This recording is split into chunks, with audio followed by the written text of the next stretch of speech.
Hi, Mark here from LoganFiles.com. Today we're going to be discussing Wolverine number 74.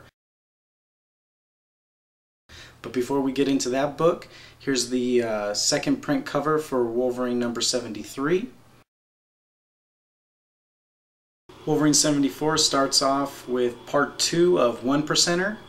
The book starts in Horror Show's bar. He's having a discussion with his fellow bikers about who shot the girl from last issue. One of the bikers saw that it was the rival gang that shot the girl. Ram tells Horror Show that it was his son and that they need to go after him and kill him. Horror Show says that because no one saw the rider that they can't do that.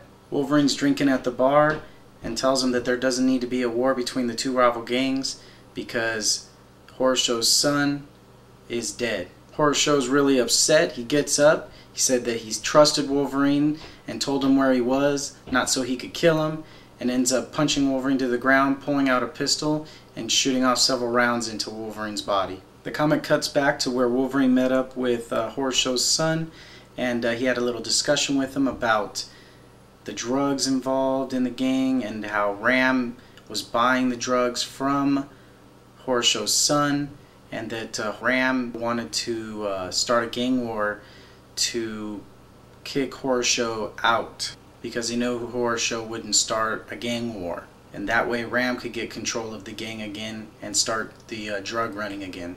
Wolverine lets Horror Show's son go, tells him that he better get out of town and never be seen again unless he's willing to get clean like his dad. Wolverine wakes up in a ditch, realizes that Horror Show didn't hide his body very well, and then realizes that it wasn't Horror Show that put him there. Whoever put him there wanted Wolverine to be found, and the bullets lodged in his chest could be traced back to Horror Show and get him arrested, and that person could take over the gang. Obviously it was Ram. The book then shows Ram showing up at a bathroom at some gas station, Phillips 66, and Wolverine's waiting in the bathroom for him and slaughters him. Then it looks like Wolverine takes off on his bike. The second part of this story is alright. I felt the first part of the story was a bit stronger. I liked the writing in the beginning, but the second part was a little bit confusing with everything going on with Ram, Horror Show's son, Horror Show, traceable bullets, plus the art looks like Horror Show is the one that looks like he shows up in the bathroom, but I guess it's supposed to be Ram because that's the only thing that makes sense. So hopefully it is. The second story in this book is A Mile in My Moccasins Part 2. Again, just like the first part, it's a bunch of pictures of different days. It's got Monday, Tuesday, Wednesday. For some reason it skips Thursday and goes to Friday, where we see Wolverine in a bar drinking and Spider-Man shows up. Spider-Man tells Wolverine that there's something wrong, that Wolverine looks like he's not comfortable in his own skin, and that he's keeping real busy, and this is really odd. There's some funny things that Spider-Man says and does about chili fries and stuff. It's pretty funny. Wolverine thinks Spider-Man's getting a little too personal, grabs Spider-Man by his neck, and starts to drag him out of the bar. Just then the door gets broke down by some robbers. Not realizing there's two superhumans inside waiting for him, Wolverine and Spider-Man quickly beat down the robbers and save the day. Spider-Man's just about to head out when Wolverine tells Spider-Man that he's correct. Wolverine tells Spider-Man that he's afraid to be alone with his own thoughts and that he's afraid of his own memories. That before he couldn't remember anything, but now since he knows everything, that he has a lot to make up for. And that's why he joined so many teams and trying to help so many people.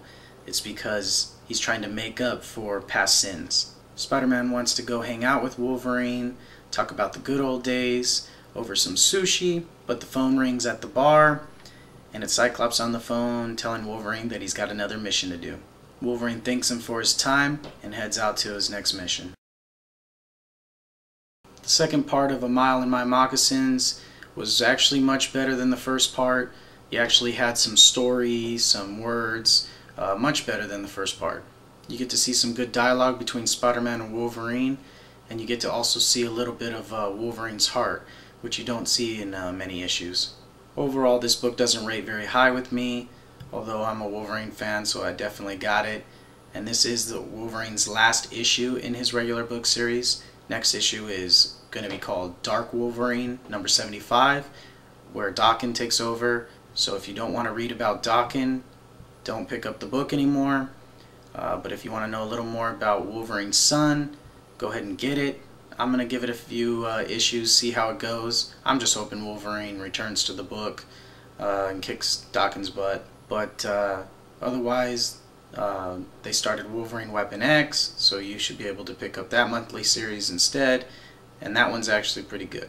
If there's any questions or comments, go ahead and post them below, and we'll see you next issue.